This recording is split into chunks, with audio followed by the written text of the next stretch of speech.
Kung sino man ang gustong maging manugang ko, tumayo ka. Kasama. Mahal na anak.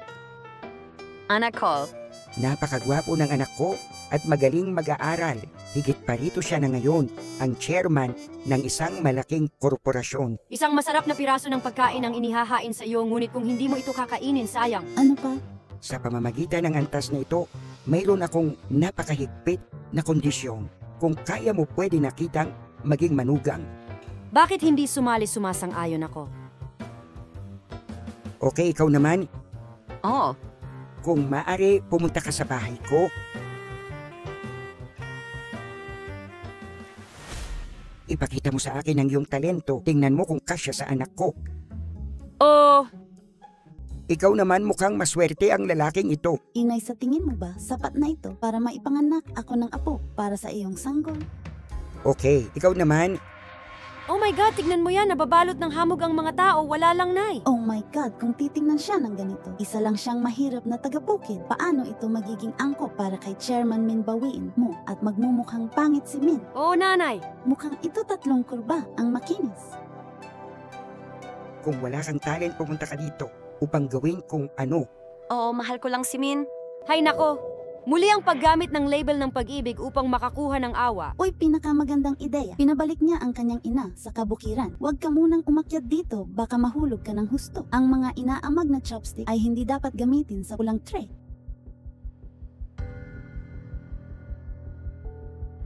Nanay, anong ginagawa mo? Eto na, first class, ang lahat nanay ang napili para sa akin. Kung may gusto ka sa kanila, papakasalan ko sila.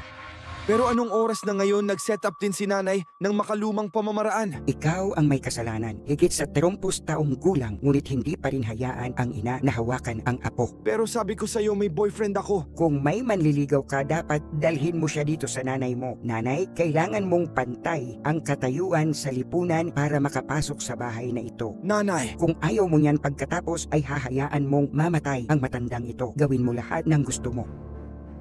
Nay, wag mong sabihin yan. Pakinggan mo lang ako, okay?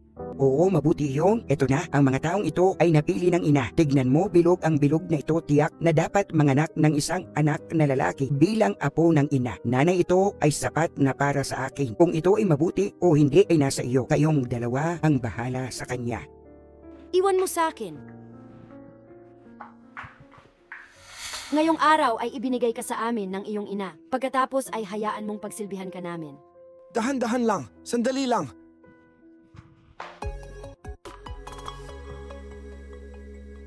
Anong ginagawa mo dyan? Bakit kailangan kong sumali sa stupid contest na yon?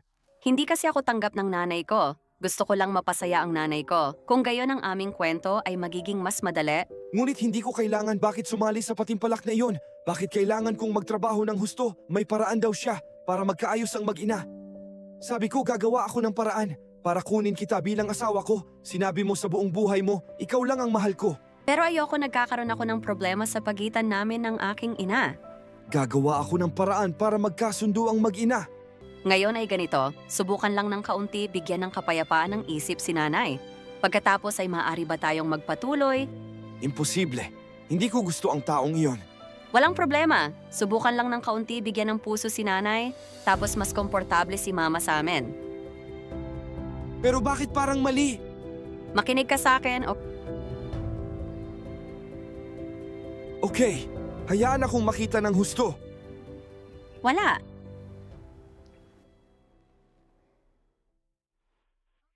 Ay, anong nagtagal sa'yo? Walang gumagana. Hindi mo kailangang mahiya. Aalagaan ka naming mabuti. May mission din si Mama para sa atin. Tama yan, halikaw po dito. Hindi kita pinaglilingkuran tapos patay na si nanay. Oh, mayroon akong magandang laro na ito. O makipaglaro ka sa amin. Anong laro yan? Ang larong ito ay dapat laruin ng nakapiring. Ano man, takpan mo lang mata mo. Aalis ako kapag sinabi mong umalis ako. Kumain ka. Takpan mo lang mata mo. Hello, ready na kami, saka namin bubuksan ang iyong mga mata.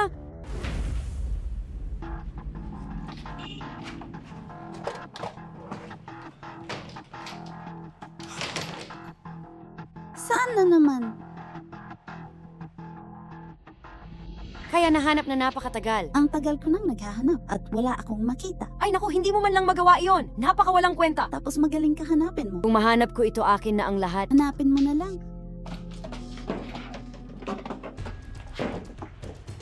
Hinanap at hinanap ng dalawang tao, ngunit hindi nila ito makita. Wala akong hinahanap.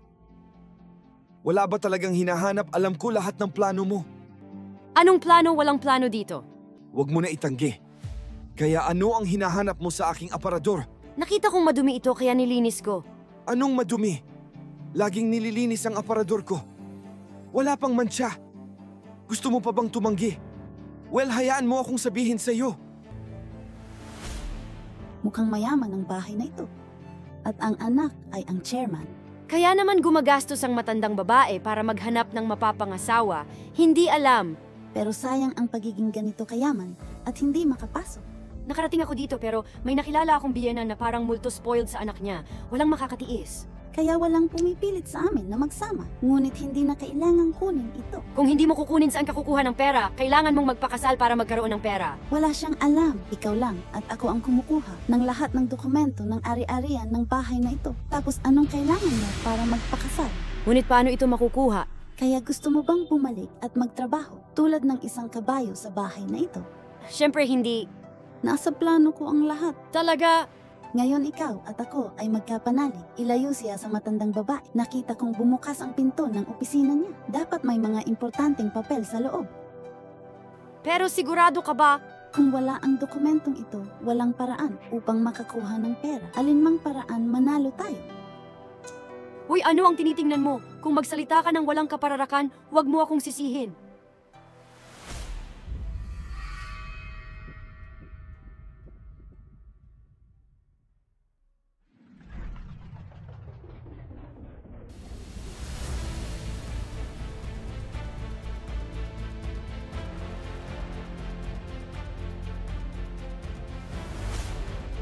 At ikaw, Brad, how dare you?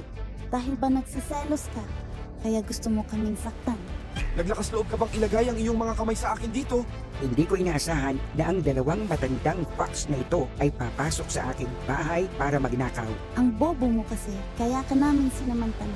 Sino ang kumuha ng pera para hiwalayan ang kanyang asawa para sa kanyang mga anak? Ang iyong anak ay kulang sa mga babae. Tama, hindi ko gusto ang isang biyanang tulad mo kahit may pera ka. Dalawang tao ang humawak nito. Hindi ako papayag na bastusin ninyong dalawa ang aking ina. Kaya ano, wala akong kinalaman sa'yo. May puso ako kaya ibinabahagi ko sa inyo. Lumabas ako para gumising. Ngunit ang ilusyon ng kamatayan. Tumigil nga kayong dalawa. Huwag mong bastusin ang mga matatanda ng ganyan. At magsalita ka. Hindi ko man lang tinitingnan ang mukha mo. Ang lakas ng loob mong sirain ang plano natin. Kung hindi dahil sa iyo, lahat ng ari-arian na ito ay sa amin. Bastard ka, subukan lamang na lumabas sa kalye at tingnan kung mamamatay ka. Ako dapat ang nagsasabi niyan. Akala nyo pagkatapos ng ginawa nyo, makakaalis pa kayo dito. Pumasok ka na. Magsipag lang kayong dalawa at tumalikod. See you there, sir. Mangyaring dalhin sila sa iyo.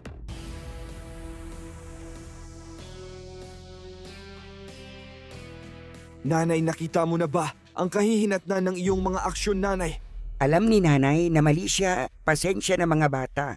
Hindi ko maintindihan kung bakit nag-organize ka ng walang kwentang laro. Patawarin mo ako, inay. Hindi ko na inisip nang umalis ako. Pasensya na mga bata. Okay, nanay-nay, huwag mo nang ayusin ang larong iyan. Ngayon din ako nagpakilala. Si Tuy ito. Simula ngayon, si Tuy na lang ang pakakasalan ko. Sana sumang-ayon ka sa akin. Pumayag si mama. Pumayag si mama para sa inyong dalawa. Hangad ko ang kaligayahan ninyong dalawa. Nanay, seryoso ka ba? Oo, salamat po. Talaga. Oo, salamat nanay.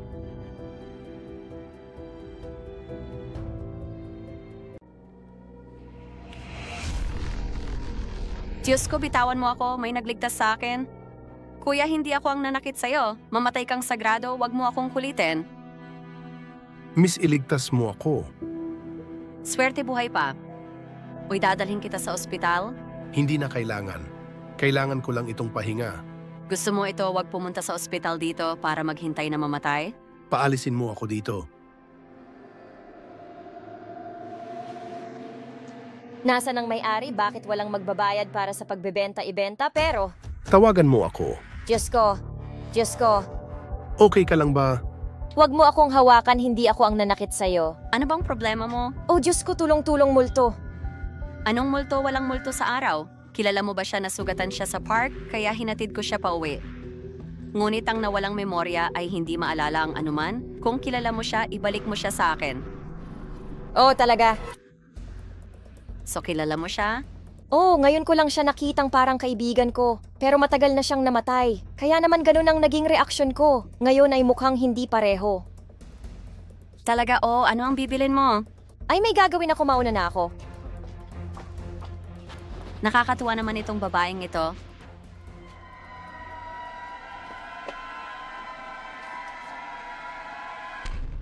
Isang araw na lang malayo sa'yo at namimiss mo na ako niyakap kita. Yakap, anong uri ng trabaho ang ginagawa mo? Ano sabi mo hindi ko maintindihan? Napakatama mo buhay at maayos pa si Min. Buhay pa ito ngunit ano ang gagawin ng gayon? Makatawa pa ako? Nalaman nito ang mga bagay sinadya mo nga. Lalo na yung nasaktan mo siya. Nagbabalik ito sa ginawa mo at ako. Hindi ako matatahimik dito. Tapos sabay tayong may kasalanan. Baliw ka ba? Okay, biro ko. Totoo ang kwento ni Min. Ngunit nawala ang kanyang alaala. Nagbibiro ka pa ngayon? Ano ang sinabi mo? Nawala ang alaala ni Min? Totoo ba?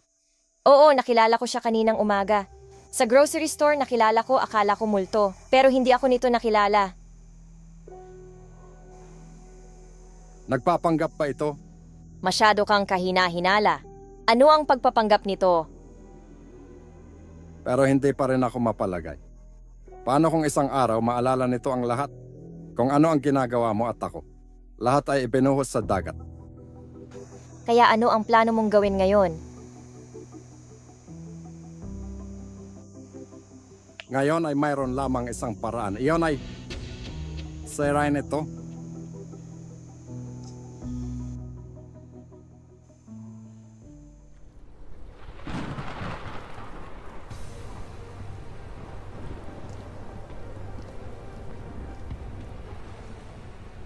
Ito, Oh, nagbebenta ka ba ng mga gamit? yes, ano po kailangan nyo?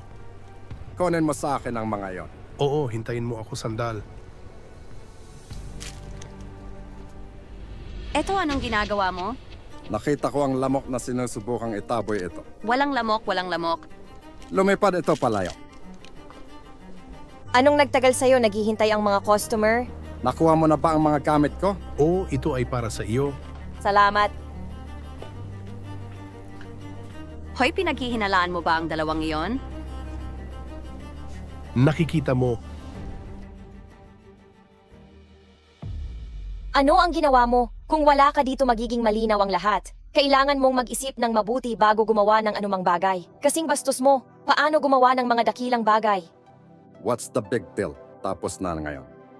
Bakit kailangan kong maging ganito? Bakit galit na galit ka? May, o may nararamdaman ka pa ba para dito?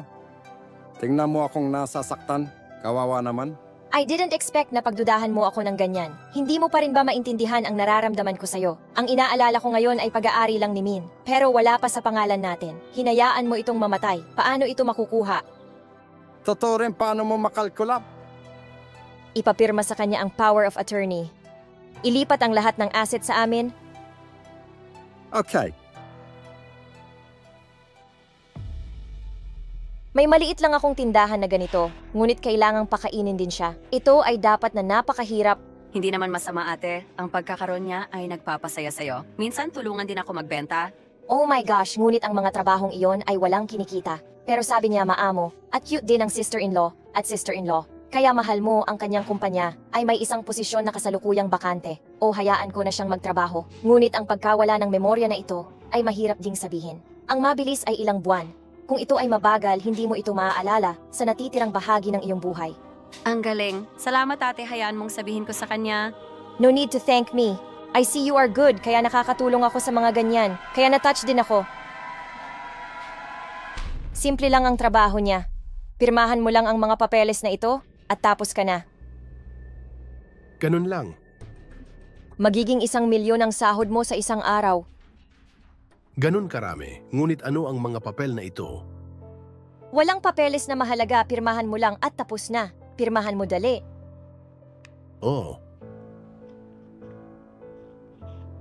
Narito ang sheet na ito. Isang sheet pa at tapos na. Okay, pwede ka nang umalis. pero maaga pa naman ate. Sige na, umuwi ka na dali. Teka! Pinauwi ako ni Miss Tuyan. May iba ka pa ba? Walang problema. Ngayon gusto mo nang umuwi, gumapang ka sa aking pundya at tapos ka na. Ginoong anak, huwag mo na siyang pahirapan. Tumahimik ka. Ano ang gusto mong gawin nito ngayong araw? Dapat itong gawin. Dati palagi ko itong kailangang sundin. Maging aso nito. At ngayon nasa akin na lahat pera at ang kanyang kasintahan. Tapos gusto niya itong maging aso. Gumapang sa aking pundya. Anong tinatawa-tawa mo? Ginoong anak, hindi ko inaasahan na magiging ganito ka-late. Pero ikaw pa rin, totoo na ang pera ay inilalagay sa mga tao. Hindi na rin ako gumagaling. Ano? Ang lakas ng loob mong sabihin yan sa boss mo. Hindi takot matanggal sa trabaho. Sa tingin mo ikaw ang boss ko, ginoong anak. Sinasabi ko sa iyo ito, isa ka pa ring anino. Sumunod ka sa likod ko. Mr. Min, Nagulat ka, di ba? Hindi ako baliw. Gusto ko lang makita kung sino ang nanakit sa akin. Hindi ko inaasahan iyon ang bride-to-be. At ang matalik kong kaibigan. alam ko kaya ano. Anyway, pinirmahan niya ang death certificate. Ngayon, lahat ng iyong mga ari-arian, pag-aari ko, at ni Mr. Anak, May kilala siya, ngunit hindi alam ng dalawa. Sa tingin mo ba ako ay tanga? Pumunta ako para sa pagtatasa ng kapansanan. Sinabi ng doktor na nasira ang utak ko.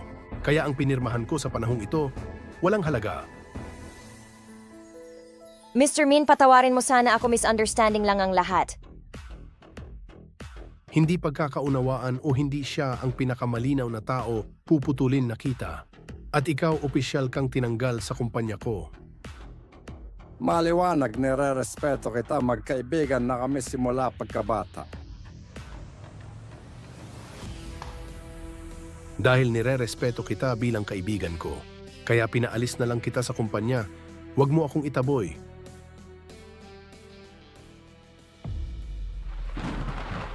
Bumalik ka na ba? Pagod ka ba sa trabaho ngayon? Kumusta ka? May sasabihin ako sa'yo. Salamat sa pag-aalaga sa akin. Actually, ayos lang ako. Nagpanggap ka ng ganyan para malaman mo kung sino ang nanakit sa'yo. Talaga? Para sa akin, sana makasama ka. At ingatan mo, yun yung time na pinakamasaya ako. Ngunit ngayon ay kailangan niyang bumalik sa kanyang posisyon. May mamatay ka.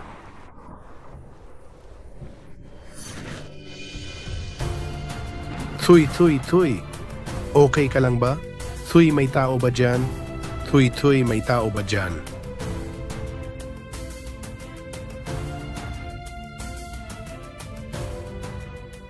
Foyan, iligtas mo ako. Ano ang malinaw mong sinasabi?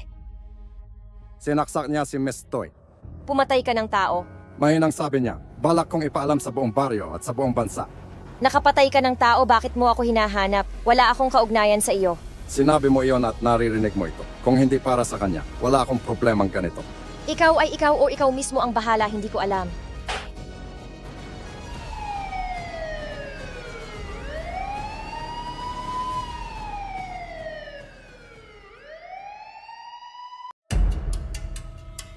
Eto, ipapakilala ko sa iyo ito, ang aking bahay.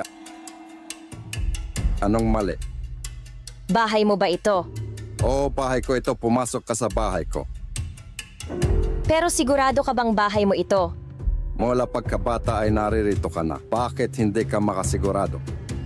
Ngunit paano ka mabubuhay sa isang mahirap sira-sirang bahay na tulad nito? Bueno, ang aking bahay sa bansa ay walang paraan upang ayusin ito, kaya't pumasok tayo sa loob. Hindi ko akalain na ito ang iyong bahay, akot. Pumasok ka sa loob ng bahay na walang sikat ng araw. Bahay ko ito, tara. Tumigil ka. Ayan, papasok na ako. Pakilala ko sa iyo, Ito ang aking sala. Tingnan mo yon na lang ang natitira sa bahay ng bansa. Ina. Ay nanay pala. Hoy, sino ito? Ito ang magiging manugang ko. O aking manliligaw, anak, babalik kayong dalawa mula sa mahabang paglalakbay. Umupo at hayaan itong lumamig. Malayo-layo ang mga kalsada at pahirap pa rin at makitid. Mainit ang panahon.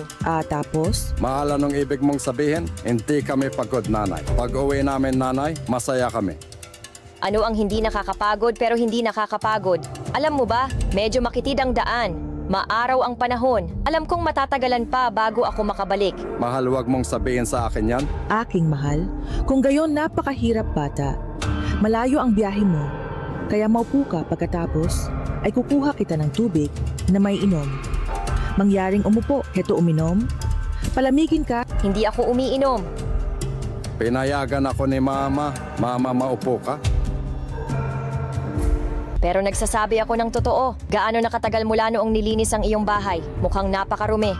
Si tatay ang naglilinis at nagpupunas ng mesa araw-araw. Ngunit ito ay isang disenyo sa kanayunan. Ito ay iba sa lungsod. Ayon, ganun pa rin ang designer sa hometown ko. Mukhang sira at sira ang bahay na ito. Huwag ka nang magsalita pa. Matagal nang natira ang bahay na ito. Pero sa totoo lang, saan ako kukuha ng ganitong bahay na Wala pang matitirahan ko pa? kondisyon sina Uncle at Min para ayusin ito. Ilang beses na ba akong sinabihan ni Min na pumunta sa syudad para manatili sa kanya.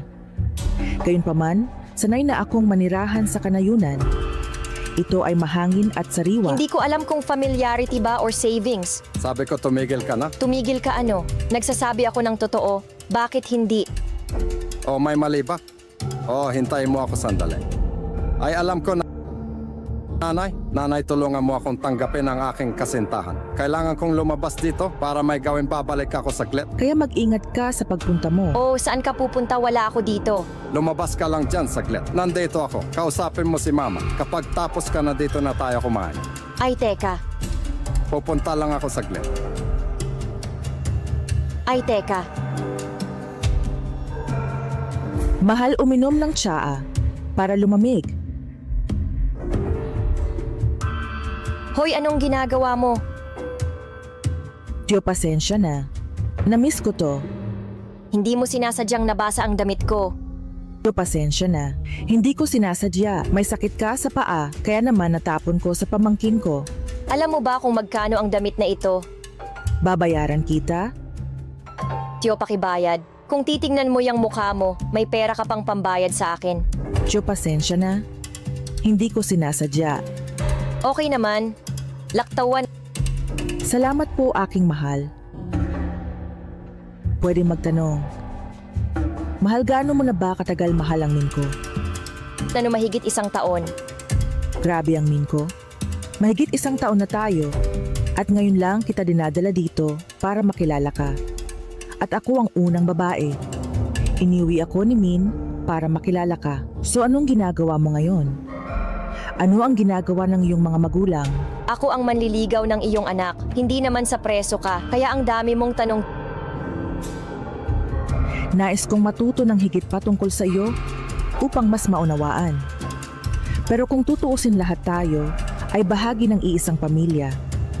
Tiyuhin, ano ang gusto mong malaman pa tungkol sa akin? Tiyak na ikaw ang magiging manugang ko sa hinaharap. Anong uri ng hindi pinag-aralan? Alam ko lang kung paano itanong ang mga tanong na ito. Anong ibig mong sabihin? Hindi mo pa rin maintindihan. Noong nakaraan, nakakapag-aral ka ba? Tiyo, Mahirap talaga. Buong araw nakasiksik lang ako sa mga kawayan ng village. Nakatira sa mahirap rural na lugar na ito.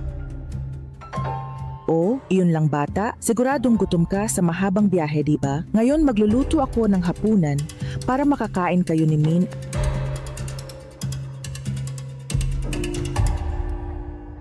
Aking mahal, bakit hindi ka umupo sa sala para mawala ang pagod mo? Pagbaba mo dito, mainit at nakakapagod.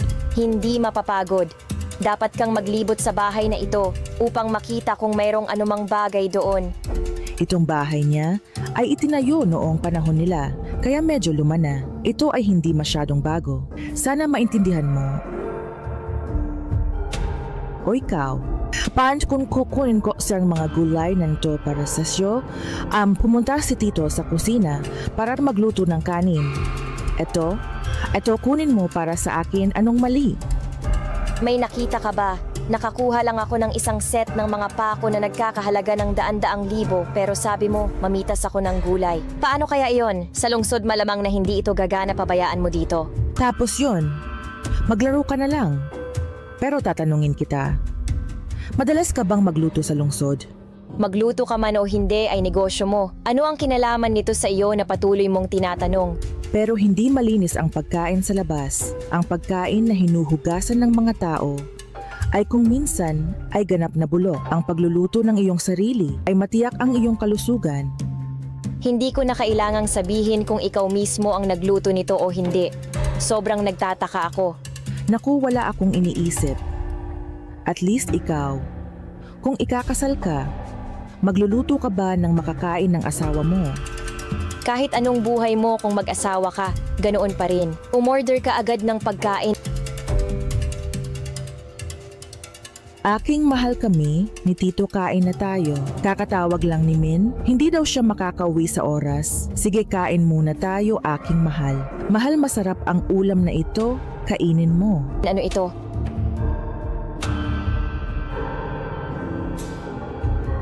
Mukhang nakakakilabot. Anong nakakatakot? Hindi bagay sa panlasa mo. Bakit nakakapagluto ka ng mga ganitong karima-rimarim na pagkain?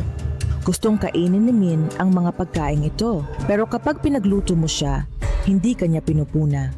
Ano bang sinasabi mo? Nakasanayan ko ng tumira sa syudad. Kumain ka lang ng maaga para tamasahin ang mga lasa. Sa ganitong uri ng sikat na bigas, hindi ko ito lunukin. Mahal, minsan sa syudad ka kumakain ng masasarap na pagkain na nakasanayan mo. Minsan kapag umuwi ako sa aking bayan, kumakain ako ng mga eleganteng pagkain tulad nito. Minsan nararamdaman ko ito, ngunit mangyaring sabihin sa akin ang totoo. Walang mga pestisidyo sa gulay na ito. Ngayong matsyamang tapos at manok dito ay hindi na bakunahan. Kaya't mangyaring mamakatitiyak, itigil mo na pakiusap ko. kakain ako ng isang piraso para mapasaya ka. Ito na, ito ang mga gulay na ikaw mismo ang nagtanim. Kainin mo, kainin mo. Ayoko kumain. Sinadya mong itapon ito sa akin, di ba? Hindi ko sinasadya, pasensya na sa'yo. Mga bagay na talagang pambahay. Huwag mong sabihin minsan, pangalawang beses na ito, tiyak na sinadya mo ito. Hindi ko sinasadya kung hindi hahayaan kitang magbayad para dito. Templo. Paano ako mababayaran ng isang mahirap na tulad mo? Ang paghawak lang sa damit na ito ay nagsisilbi na sa iyo. Kawawa naman. Kung hindi tanggalin mo para ako ang maghugas para sa'yo. Baliw ka ba? Kung hindi hayaan mo akong linisin ito para sa iyo. Sabi ko sa'yo, hindi ko kailangan eh. Mama, okay ka lang ba? Ito ang magiging piyanan ko. Anong ginagawa mo? Baliw ka ba? Sino ang magiging biyenan? Naiinip ka ba? Anong ibig mong sabihin? Naririnig mo ba ako kapag sinabi ko iyon? Sa sandaling ito, sasabihin ko sa iyo, nang tapat isipin ng isang mayamang tao magkaroon ng maraming pera. Kaya lang nakalimutan na kita. Pero pagdating ko dito, nakakakita ng ganitong bahay. Saka alam kong mahirap kang tao. Dagdag pa itong maruming matandang babae. Titigil na ako, pwede kitang hawakan. Ngunit hindi mo maaaring hawakan ang aking ina. Bituin, tama ba ako? Hindi makapagtalo. Sabi ko, tumigil ka na Ang swerte ng isang mahirap na tulad mo na napapagalitan ko. Isara mo ang iyong bibig. Kung hindi ako pipi, ano ang gagawin mo sa akin? Kung may sasabihin ka pa, wag mo akong sisihin. 2 tao ang tinutukoy ko. Mahirap na at scholar pa. Okay. Siguradong nagustuhan niya ito nang makita niyang ipinagtanggol siya ng kanyang anak. Hey, may babae ba ang kumpanya na nagngangalang? Ratanggalin siya sa kumpanya. Maaari mong baguhin ang iyong direksyon upang maging isang artista. Napakalalim ng pagkilos. Mangyaring maghintay. Pagkatapos ay darating sa iyo ang kabayaran. Nakaupo pa rin ako dito naghihintay.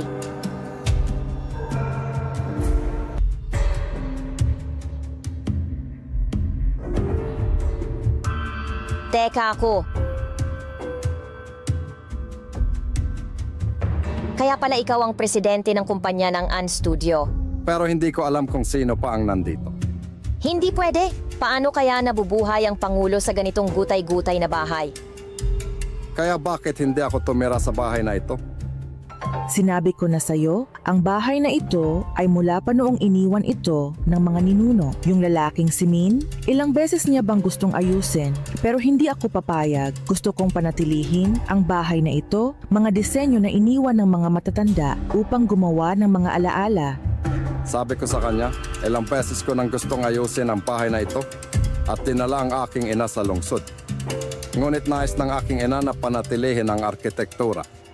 Mula pa noong panahon ng mga ninuno, kaya ayokong hawakan. Pero hindi naman po mahirap ang pamilya ko. Walang pera ang pamilya ko. Hoy kuya, alam kong kasalanan ko, pasensya na po. Patawarin mo sana ako. Mahal kita dahil sa purong kainosentehan nito at ang kanyang kahinahunan. Pero hindi ko inaasahan tao na naman siya kasamaan. Hinahamak ko ang iba na ganyan. Ikaw at ako ay maghihiwalay. Mga taong katulad mo, hindi kailanman makakakuha ng kaligayahan. Ngayon, please umalis ka na sa bahay ko. Hoy kuya, alam kong kasalanan ko. Mangyaring bigyan ako ng pagkakataon. Ikaw at ako ay maghihiwalay. Mga taong katulad mo, hindi kailanman makakakuha ng kaligayahan. Ngayon, please umalis ka na sa bahay ko. Tulungan kitang bumangon. Umalis ka na sa bahay ko, dali.